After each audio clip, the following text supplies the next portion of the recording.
Hey, how you guys doing today? This is the Men's Daily Advice and Encouragement channel. Please click the like button, the subscribe button. Also, please make sure you share this video, share this content. Maybe you can help somebody else in life. You understand? So, anyways, though, you guys are probably wondering why the hell is he showing me a damn engine? Why has he got all this shit tore apart? Well, I'm going to give you guys some advice today, okay? This advice, man, I looked all over YouTube, and there's not like enough videos to describe this particular topic, okay? All right, so I'm going to give it to you the best way I can. I talked about in my videos, I do have a handyman background from a plumbing, heating, and air conditioning, refrigeration, and electrical background.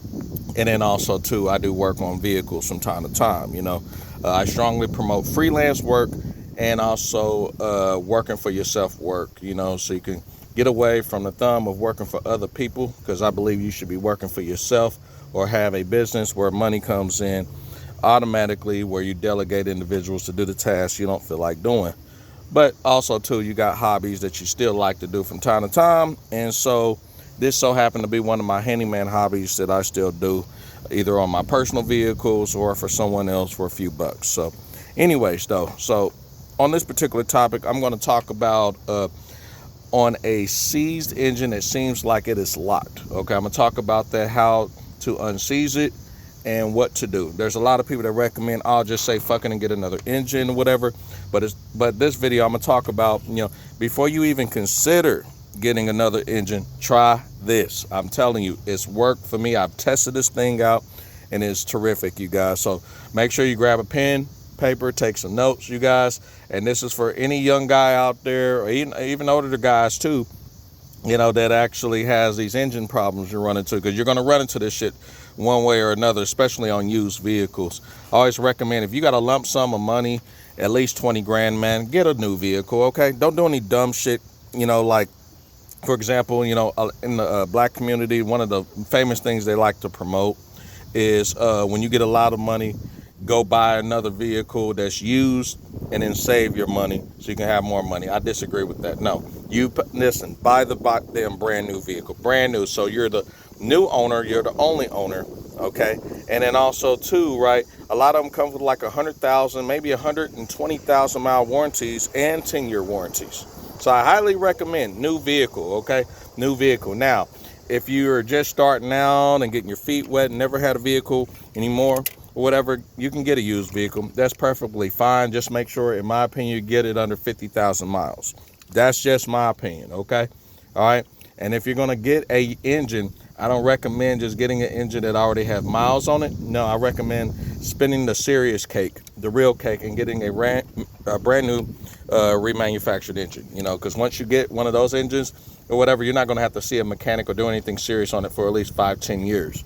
Where what I found is, from a used vehicle, you're going to be fucking dealing with something serious, and that vehicle is typically going to last an average of 2 to 3 years. Typically. Not all vehicles, but the vast majority of them, depending on if they're foreign vehicles or an American-made vehicle. Okay?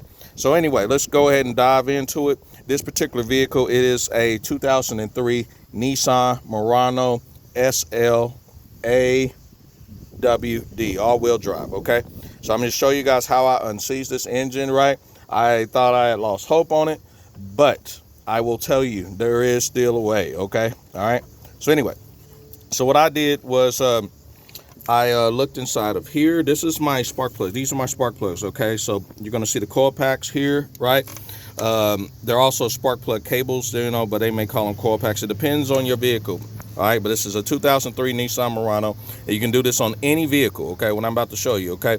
So I unplugged one spark plug, because I already did the procedure, but I already unplugged one spark plug and cable here, right, on the front cylinders, right, and also in the back, okay, in the back. There's 3 in the front, 3 in the back. There's one right there, if you can see it. The second one right here, and the third one I already unplugged. See that thing just hanging in the back, and it's empty right there yet. So, yeah. So what we're going to do is I'm going to show you guys what to put inside these, okay? So I use a solution which I highly promote called Sea Foam. It's called Sea Foam Deep Creep. It is a premium penetrating oil, okay? Now, I'm from the old school. I was taught, man, a lot of this stuff you want to use WD-40. But I've seen some YouTube videos and also some in Google. Mostly it was in like a Google forum, okay? You click on a link and there's like a forum or discussion about it. All right, because I was looking up, well, how the hell I'm going to unseize this engine, man? Like, damn, like, shit, I don't want to spend like $4 or $5 grand on a remanufactured engine unless, you know, I really gave up on it, you know, because I'm not the type of person to just send shit to a mechanic. No, I actually do about 95% of the work my damn self.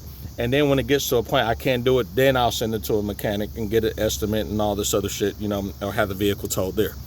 But I highly promote Seafoam Deep Creep. All right, it's a penetrating oil and lubricant. Okay, all right.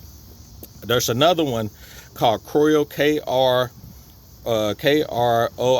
Kroil. It's in a orange can. Okay, and these two liquids, right, believe it or not, are really good for lubricating that engine. You know, I also promote the legendary Marvel Mystery Oil. Okay, Marvel Mystery Oil. Now, I have not tried those two. However, but in the forum, I've been hearing that these are really good lubricants to lubricate the pistons, okay? You just want to just lubricate the pistons and get them up moving. Now, what usually causes a seized engine, you know, that seems like it's locked? Well, usually it happens if the vehicle has been sitting for several months and sometimes years, okay? It can have an engine oil in it, right? It can, right? On the bottom of the pan. But on the very, very top where the piston's at, right? Where the spark plugs make that spark at, man, there's typically not going to be much lubrication on there, or if not none, okay? So what you want to do is you want to get these pistons moving. You want to get that engine stroking, okay? All right? Okay? Because if you can't move that engine manually, not electrically, but manually by hand, guess what? There's a high probability you got to get another engine, which is fucked up, okay? So, but, you know, it depends on if you got the bucks or not. Some people got it like this. Some people got those thousands out there, and then some people don't, you know?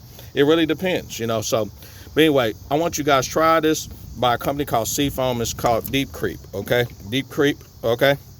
By Seafoam, okay? And Seafoam came out with tons and tons and tons of products, you guys, you know? Seafoam has been out for a while, you know.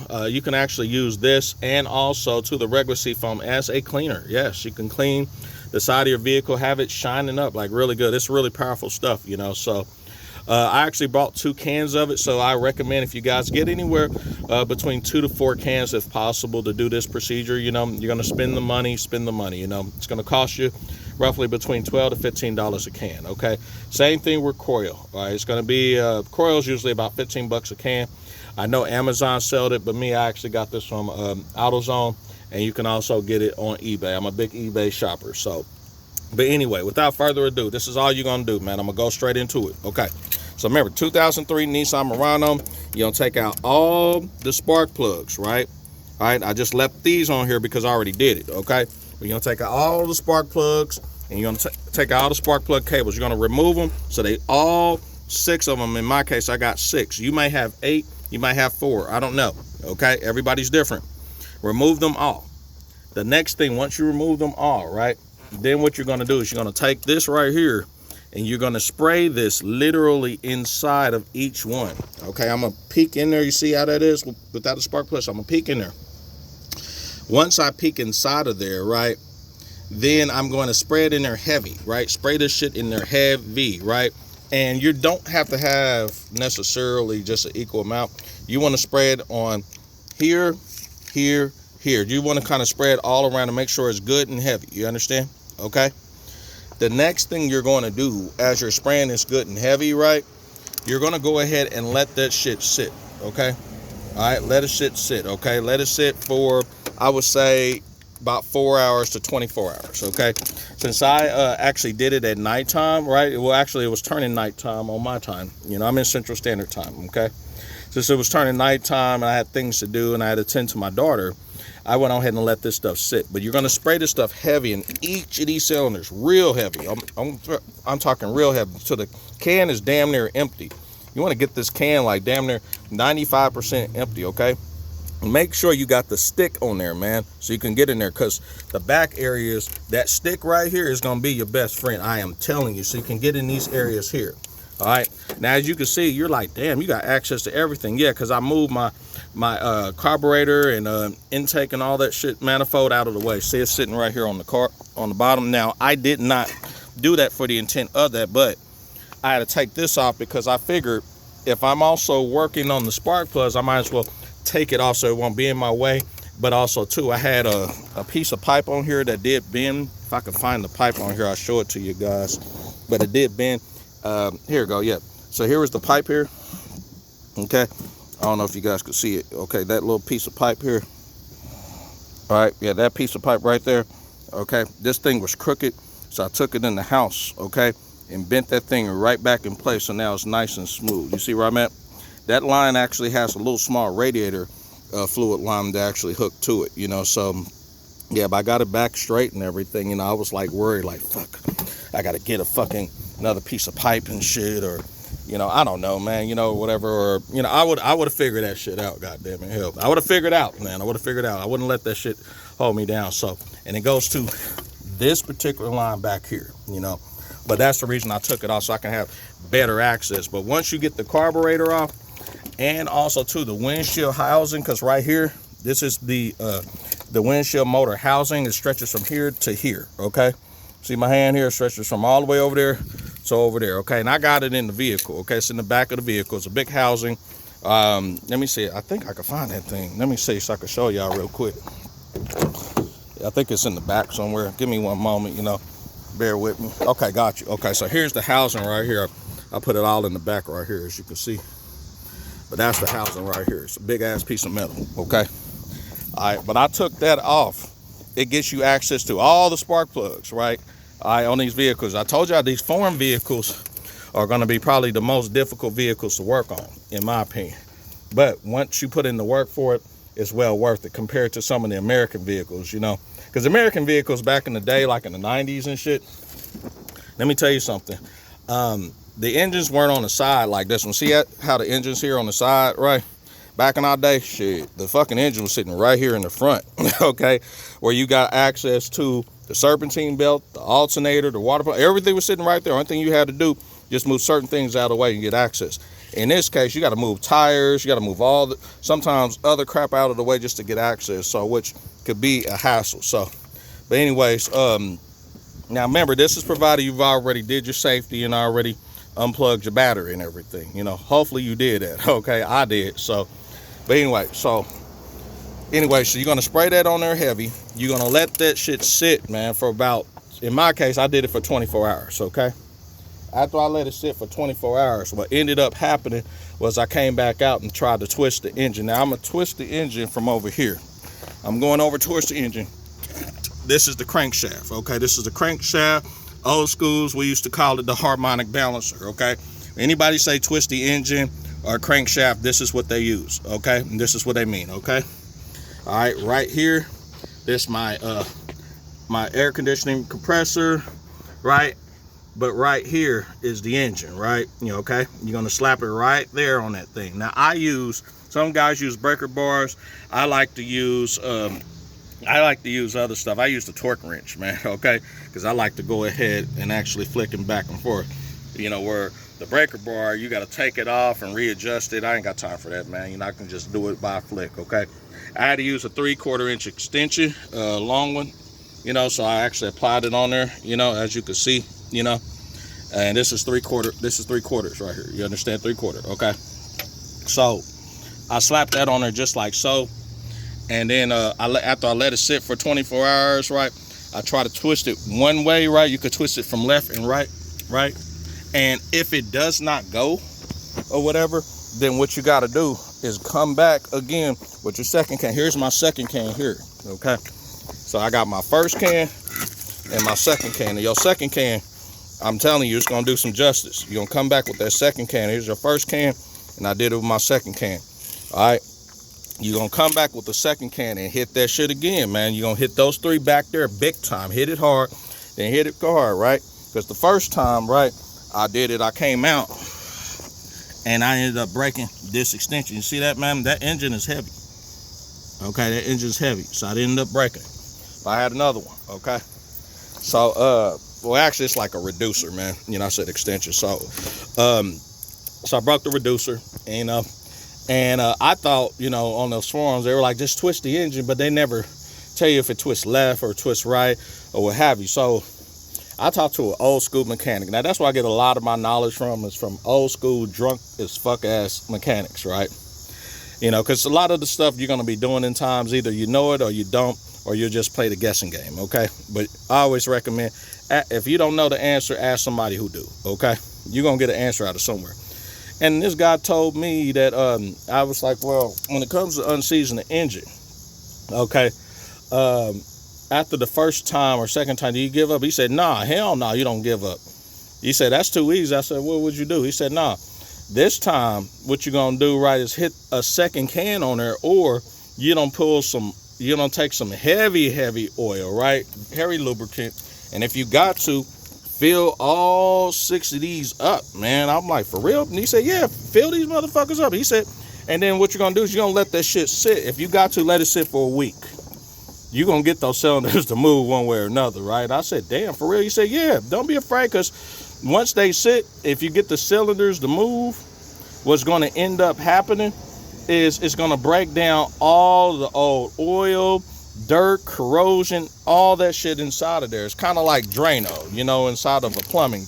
You know, it's just breaking that shit down. You know, that's all it is. And it made perfect sense. So in my case, I didn't have to go that.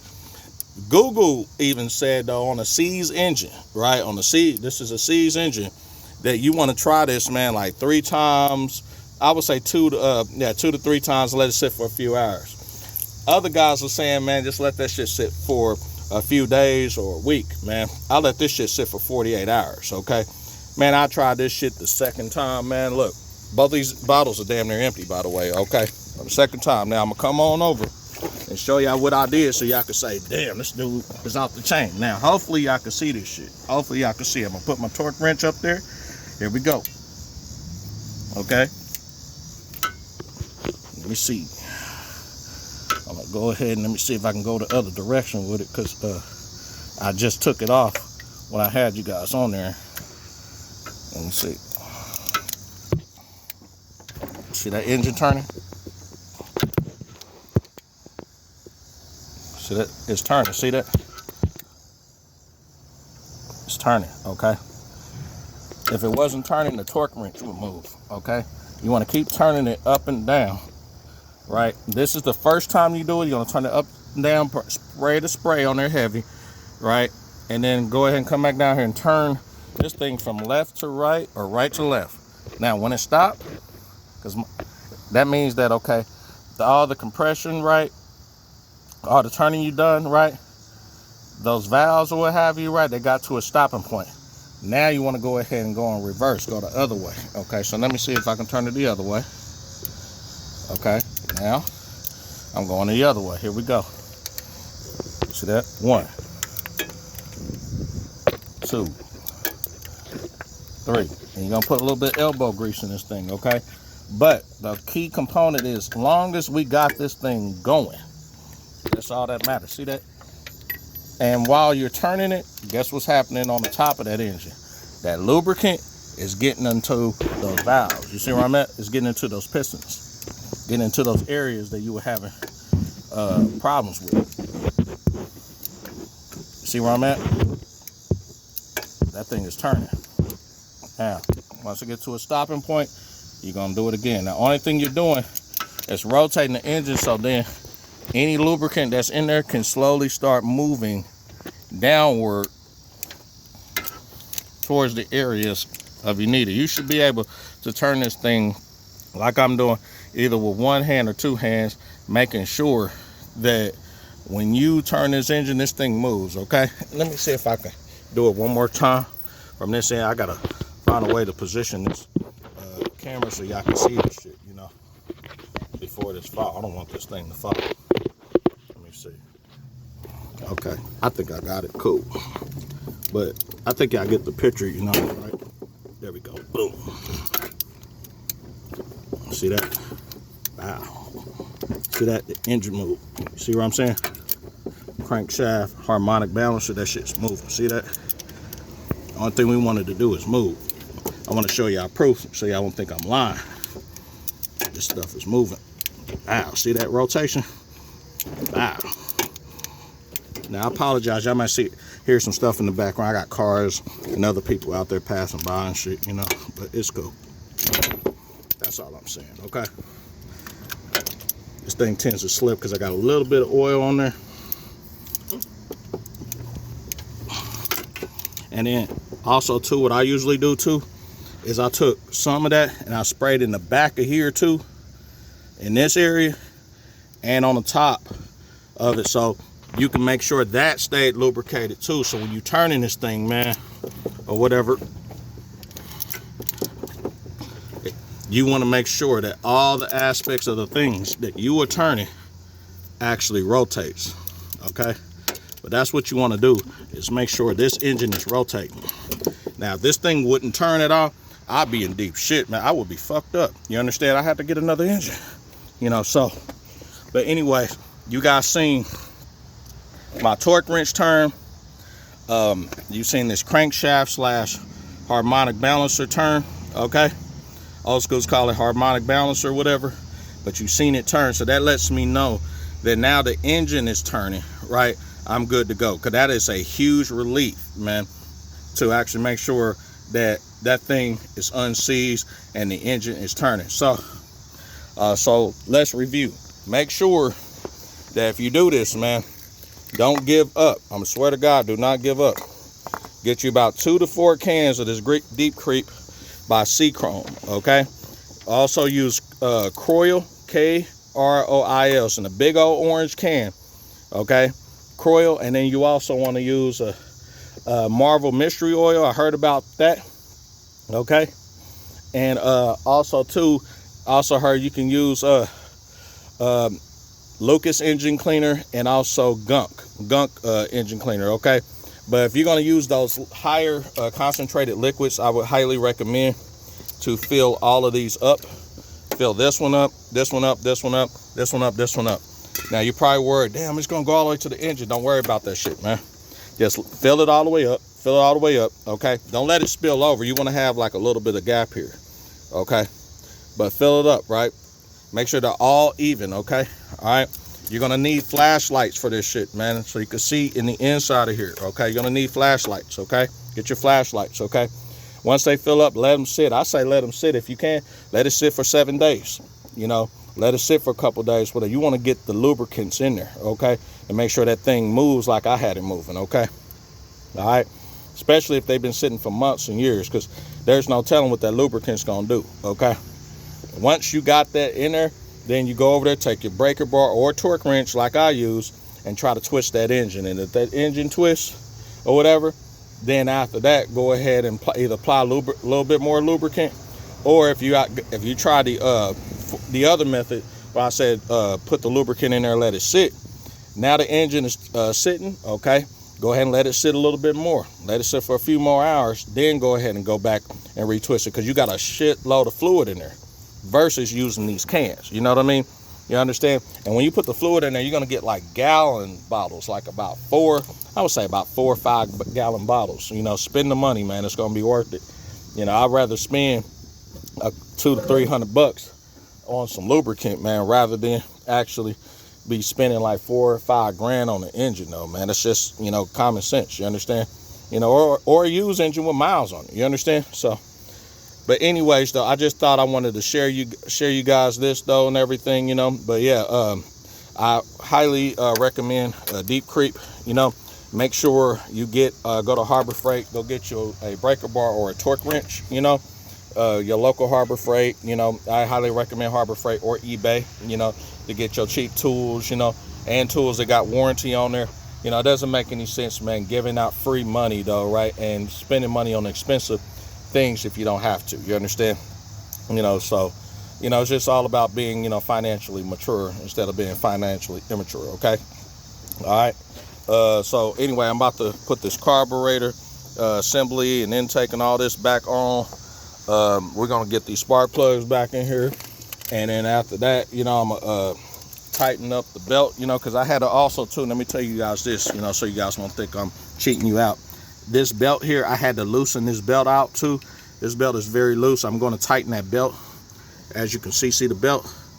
I'm tightening the belt. So once I tighten that belt back up, we should be good to go. You understand? So, but yeah, make sure, after I hook everything up, I got to make sure that all my connections are hooked up or whatever, right? And then make sure that I got proper areas lubricant, okay? Lubricated areas in vehicles are very, very important, very efficient, you know? So anyways, though, make sure you guys click the like button. Please share the video, you guys, you know, and subscribe. This is the Men's Daily Advice and Encouragement channel, you know. Signing off here, you know. I don't just talk about just female nature, MGTOW content, or anything like that. That's not the only thing I'm going to talk about. Now, I want to give you guys advice and encouragement. In this particular case, I'm giving you guys encouragement to actually don't give up. You understand? Don't give up. And I'm giving you guys the advice to try this method. You know, that's why I call my channel, you know, the Advice and Encouragement channel, because I want you guys to be encouraged. You know, we got to survive out here as men. We out here alone by our damn self, man. So, but all you guys out here who's still in the matrix out here in the United States, you know, we got to still out here. We still got to work and make money, man, and provide, you know, for ourselves and our little bit of families and everything until we put ourselves in a position to travel. So I'm just figuring, okay, well, until we're in a position to travel, you know, globally, financially, or what have you, right, we need to create some survival tactics, you know, to prepare us so we can get from point A to point B to our destinations and be able to survive out here, you know. So, and then once we get our thousands up and our millions of dollars up or shit, we can start traveling, man, like we need to, man, you know, and start seeing the most finest, beautiful women on the planet, and that are actually cooperative, feminine, submissive, you understand? Nice and caring, you know, and generous, you know. You don't have to do any dumb shit like trick your money off or whatever. No, you could spend very, very little, you know, and very little to them. A lot to us is very little to them. It's crazy, you know what I mean? Or vice versa. It just kind of depends on what part of the world you're going to and what's your preference. So, but anyways, you guys, make sure, again, subscribe, man. Click that like button, man. And share the videos in multiple Facebook groups. Also, there was a young man I talked to who was local, who looked on my channel, and he was telling me, he was like, man, why don't you go ahead, man, and say something about the travel groups? So I'm going to tell you guys about the travel groups. Go to One Master Teachers Travel Group on Facebook. It's called Think Smart Financials. Think Smart Financials. Go in that group, and that group specifically about travel and finance, okay? All right? Now, that group may or may not be for you, you know, but it is a group I do recommend, you know. So, hey, you know, but they are very touchy on what you can post and cannot post in there. So it may not be for you. Me, I have other groups that I participate in because I like to promote other people's content and things like that. And that particular group is kind of touchy on that. So I just went on ahead and I just said, fuck it. I just went into my other groups, you know. Also going to type in MGTOW groups, men going their own way. Go type that in the Facebook group. There's about, I want to say 20 different of those groups. I want you to join those groups, you know. They got different ones in there. Just type in MGTOW or men going their own way. They're going to show the signs in there, right? Just click on them. And then after that, click on invite, answer the questions. Some of them may request it, some of them may not. Also go to Black Man Travels 2.0 and also the Passport Bros, okay? Passport Bros group and also Black Man Travels 2.0. These are really good travel groups. And also they talk about finances. And then also too, give us aware, you know, what the hell is going on in the Matrix versus what guys are actually experiencing outside. So, yeah, I just want to just share that with you guys because you guys deserve to know this shit. You understand, you know? And there's also, I think, Black Men Travel Movement. I think that's what it's called. You know, there's so many groups on there. I joined a lot of the Red Pill Movement groups. You know, that's my preference, you know, so... you know, because some of the guys in the MGTOW groups, you know, they criticize travel, but fuck them. You know, I mean, if they want to sit right here with rock hard dicks and criticize women and shit like that, that's their preference. Me, I got to go out here. I got to get laid. I like fair treatment, you know, cooperation, you know, and then on top of that, I like to go my own way. So, but everybody's different. You know, everybody got their own preference, you know, so, but anyway, to end this channel again, make sure you guys, man, encourage each other. Don't be talking crap behind each other's backs. Don't be sitting up here hating on each other, man. There's enough of that goes on in the Matrix. So we need to stay together and stick strong. You understand? We need more of this stuff, More people like me, more people like, Black Man Travels, more guys like Zoom to Thailand, more guys like Rebel Against Defeat, guys like Gone with John. These are really good channels that I encourage you guys to go to. One Master Teacher, Carlos, the Red Pill Passport Bros channel. These are good guys you guys should be subscribing to. Pablo Frescobar. These are really good channels. So, but anyways, though, make sure you guys, though, again, click that like button, subscribe. I'm gonna keep saying that stuff, because more content more you guys do that, more content I can put out. More you don't do it, the less content I come out. That's just how it works. So, I do this shit as a hobby, and I don't do it to make no money because YouTube ain't trying to pay me yet. So but anyway, you guys, have a good day. I'll talk to you soon. Peace.